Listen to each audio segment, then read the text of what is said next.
भारतनि न'खर फैनानै मा बिबुंथि लाखिदों? दुलाराय बर' फरायसा आफादनि 57थि बोसोरारि जथुम्मानि गेवलां मेलाव गाहाय आलासि महरै बाहागो लानानै भारतनि नखर मन्त्रि अमित शाह बिथाङा बड'लेण्डखौ लानानै गोबां बाथ्रा बिथाङा बुंलांबाय।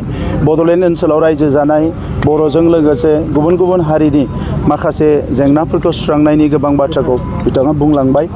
बिनि सिगाङावबो बिथाङा गोबांबार बड'लेण्डआव फैबाय आरो जों दायो मिजिंथिदों जे NDFBनि केस उइथड्रखौ लानानै जोङो बिथांजों सावरायदोंमोन आरो NIAनि केसखिनिखौ बिथाङा सेन्ट्रेल गभर्नमेन्टनिफ्राय स्टेट गभर्नमेन्टआव रिटार्न खालामनायनि बाथ्राखौ बुंलांबाय जोंनि सिगाङाव आरो अब्लानो केसफोरखौ फोजोबनो हागोन।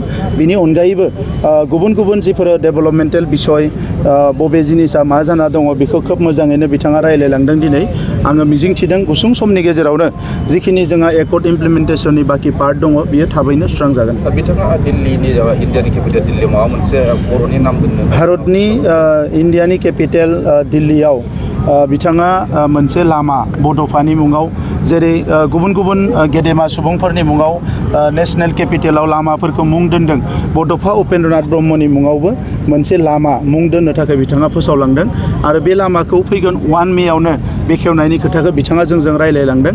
दा जोंनि थाखाय मोनसे गोग्गाथावना बाथ्रा, बड'फा उपेन्द्रनाथ ब्रह्मखौनो जोङो जोंनि आदर्श जोंनि बर' माहारिनि बिफा हिसाबै मानिदों आरो बिथांखौ जोंल' मान होनाय नङा, दिनै सारा आसाम रायजो आरो भारत नाङैनो मान होनायनि मोनसे थासारि फैदों। मानोना बिथाङा गोग्लैसोनाय बर' हारिखौ राजखान्थि बिथिङाव, समाजारि बिथिङाव, गुबुन गुबुन बिथिङाव, सोलोंथाइनि बिथिङाव जौगाहोनायनि मोनसे गोदान मोनसे जांख्रिथाय लाबोनायजों लोगोसे हारि माहारिफोरजों बोरैहाय एखे मोनसे थासारियाव थांनानै थानो हायो गोबां पजिटिभ खामानिफोरखौ बिथाङा मावलांदों, बिहोमा होलांदों।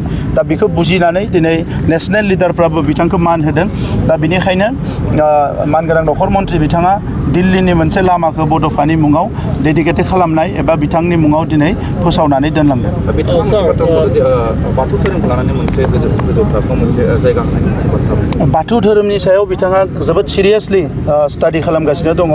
बिथाङा थेलामारायाव बाथौनि मोनसे जथुम्मायाव फैदोंमोन जेराव बिथांमोना 50,000 सुबुङा आर'ज गाबदोंमोन आरो बिनिफ्राय बैयाव फैनाय सम आरो दानि समसिम आं मिजिंथिदों जे बिथाङा भाषण होलांबाय, बाथौ धोरोमनि सायाव गोबां सरसा खालामदों बिथाङा आरो इयुनाव बाथौ धोरोमखौ आरोबाव गोख्रों आरो मोजाङै जौगानायखौ बिथाङा लुबैदों। दा बेबायदि गोबां बाथ्राखौ बिथाङा जोंजों सावरायनायाव बुंलांदों। दा बिथांनि बुंनायखौ लानानै बाथौ धोरोमनि दैदेनगिरिफ्रा बोरैहाय सानो आरो जों बोरैहाय खामानि मावो बिनि सायाव सोनारगोन।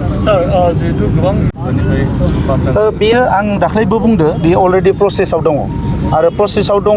जोंनिल' नङा, बियो बड'लेण्डनि थाखाय जेबो जेंना गैया, नाथाय आरोबाव बड'लेण्डखौ नागारनानैबो गासै 9 सिक्स सिडिउल काउन्सिल दङ। दा बे टटेल 10 सिक्स सिडिउल काउन्सिल, बा 10 सिक्स सिडिउल काउन्सिलनि गेजेराव बाखि जि सिक्स सिडिउल काउन्सिल दङ दा बिथांमोननि मायबाफोर जेंना थानो हानाय, जेराव जोंनि मिटिङाव फोसावनाय लोगो लोगो बैसोरनियाव थांनानै माबा मोनसे जेंना जागोन। दा बिथाङा बिनिखायनो जोंजों रायलायलांदों, जेबो बिनि सायाव जिंगा सिनांगौ गैया। बड'लेण्डनि बेलायाव जिखिनि सोनांगौ दाननांगौ बेखिनिखौ क्लियार खालामनानै मोजाङैनो खालामखानानै लाबाय आरो एनि टाइम बियो बिला फैनो हासिगौ।